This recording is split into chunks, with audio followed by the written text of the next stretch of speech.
welcome to Thursday's newsletter. It's been a quite eventful week, and certainly an eventful, really a couple of days really. Obviously Davos is here, so we're going to be talking a little bit about Davos and really about what's happening there. Things are coming thick and fast, a lot of shifting and a lot of discussions and everything else, and today we're going to highlight a few areas just of interest, and also some breaking news with the WCO, the World Customs Organization.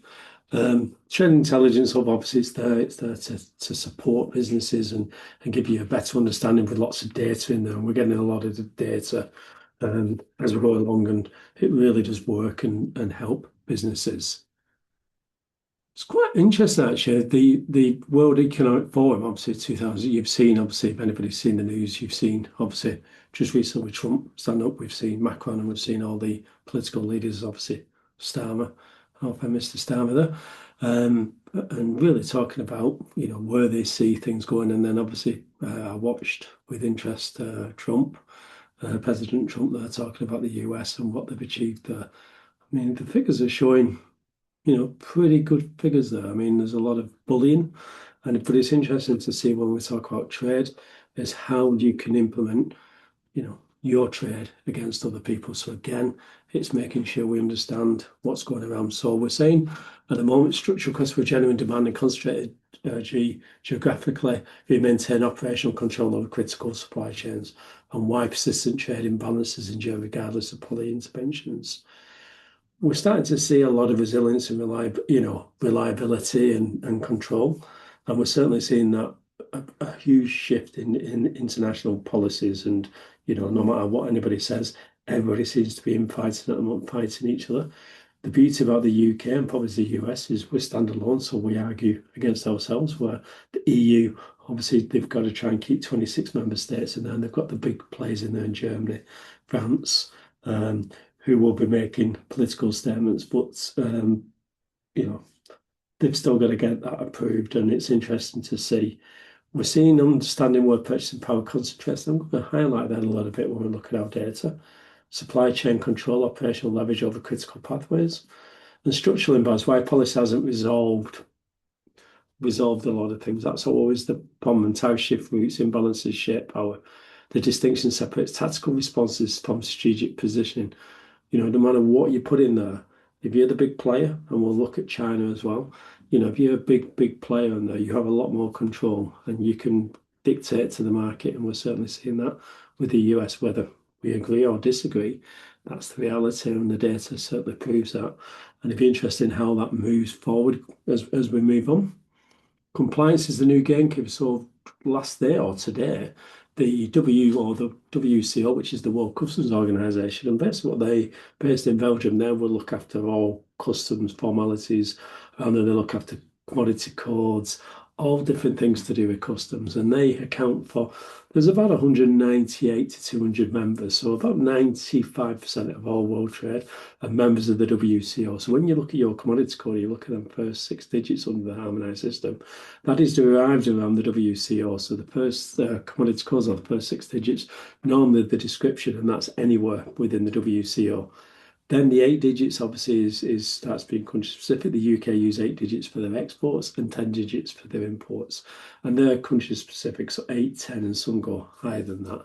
But what we certainly see in the WCO, there's been a lot of talk of them doing a new harmonised system, and it looks like 2028 is going to be the framework, and it's going to prioritise 3 critical dimensions that would determine market. This is why I'm telling you it's really important you start to plan for this. Classification accuracy. Don't forget, as AI, you can see me using AI. As AI gets better and better and better, these things are going to become more and more accurate. Yes, there'll always be the odd mistake, but the reality is classification accuracy at the most grand subheading level, data integrity, so across all declaration fields and supporting, it'll tell you everything you need to know. Product use transparency demonstrates it. I mean, we're going to be ahead of this game. We're going to be aware, but as they start to change things, it's going to be interesting to see what happens. Enforcement is involved. These requirements now drive enforcement priorities globally. Customs are deploying sophisticated risk scoring algorithms that flag inconsistencies for physical inspection. So they're starting to data. They can check your data. If they see anything imbalance in there, that's when they'll see some red light, some red flags, and that's where they may contact you. Market access now depends on data credibility before goods move, not remediation after clearance. Business must build compliance. So what that's saying is that for many years we've got the goods, we get the goods. How many people do you hear? We've got the goods, and that's fine.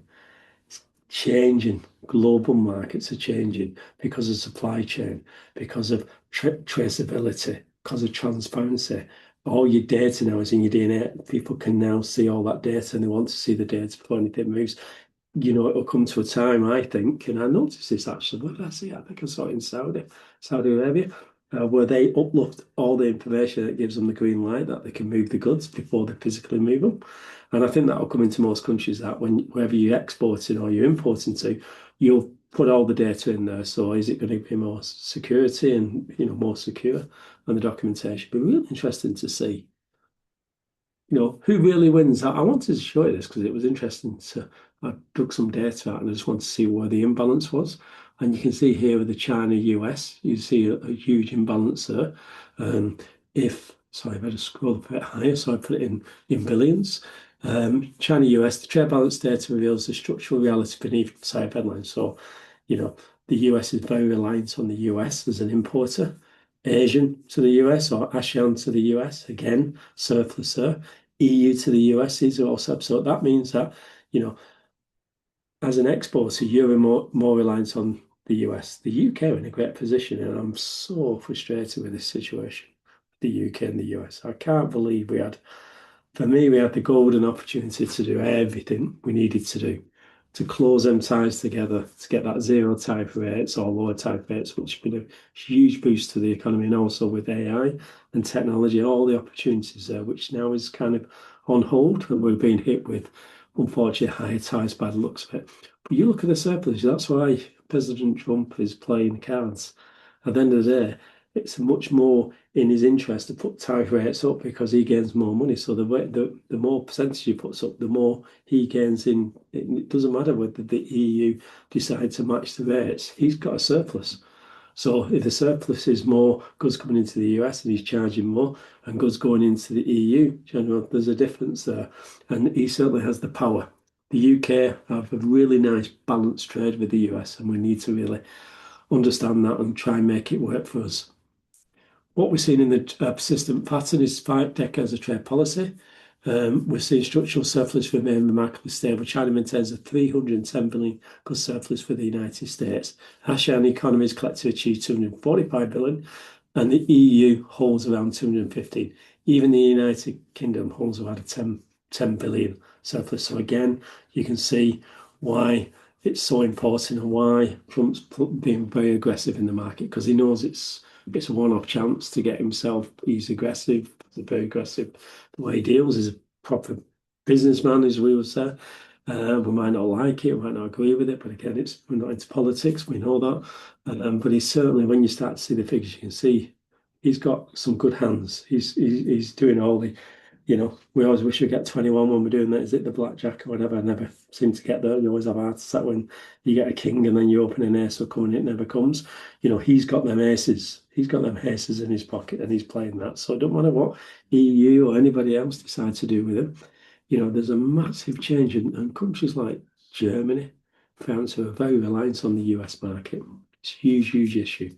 For the UK, if we put rates up, it'd be more of a balance, so there's no real advantage there. So I'm hoping they'll be able to get something placed there and get it sorted out. Rising exposures, so manufacturing complex supply chains face high scrutiny. We've talked about this. Origin documents, your free trade agreements, what does that actually mean to your pharmaceuticals? The HS228 introduces granted vaccine and more therapeutic classification, temperature control, logistics-based real-time monitoring. You imagine if you're 100 mile an hour, and things have to move. We see lots of airfare with pharmaceuticals. It's going to change. So again, the compliance, anybody in pharmaceuticals, get your compliance in order. Start looking at how you move goods, and work out how you're going to be doing your customs classification and your clearance. Again, have a look at that. And the fast-moving, high-volume, low-margin operation cannot absorb delays. So you don't want delays, but the problem is them goods are not moving, and they get delayed at ports or they get delayed at customs. That's a cost because there's no margins in them. It's all fast-moving products. So what we're saying is these sectors share common vulnerability. So it doesn't matter, and that's what we're trying to show you. No matter whether you're manufacturing, your pharmaceutical, or your fast-moving goods, it all comes back to the same on your compliance and making sure that you've got that credibility in your operations. Again, shelf access now depends on operation. You imagine the food industry where they've got shelf life at certain times, they need to get it in, get it on that shelf, and certain other products as well. So again, we're seeing a lot of challenges or exposure. The new permission to trade framework, the scope for change, so the harmonised system 2000 will change.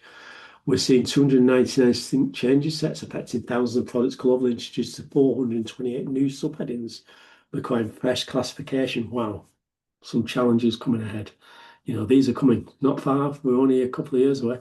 Classification risk precedes enforcement. The fundamental shift is to classification areas now create risk before enforcement occurs. So again, it's understanding. Again, a single HS code error triggers multiple failures. Tariff calculations become invalid. So again, if you've got free trade agreements and other things, are you using the correct commodity code? I'm always amazed that people don't really understand why the importance of commodity codes and why we use like 10 digits when we export it. I never kind of understand it unless we're doing DDP. And again, understanding the Incoterms. We've got some Incoterms, we're going to be introducing some on the YouTube channel. We're going to be doing some Incoterms on the individual ones so you can see whether we've got the X works on there. It's been watched a few times. Again, we're going to put FCA and a couple of others on there so you can see where the risk is. Again, compliance is imperative. So one HS error costs money, and we know it costs money. I see it every day. I see it every day with, talking to customers or dealing with problems where goods are stuck at borders or they're stuck somewhere, and unfortunately either the carrier or the freight forwarder can't do anything else. It's stuck there, and they're trying to resolve it because obviously the customer's not happy. Again, we always talk about trade history. Nothing's changing, is it? The ancient Silk Road to the modern HS system, so maritime empire. So again, toll collectors demanded verification on goods in the old ancient Silk Road. The maritime empire, port authorities inspected manifest, established merchant reputations, regulated shipment lanes. Power flowed from controlling key choke points. So nothing's changing. So the modern HS, custom authorities verify classification, access compliance, history, control market access. Technology evolves, but fundamental dynamics remain constant, which it doesn't change.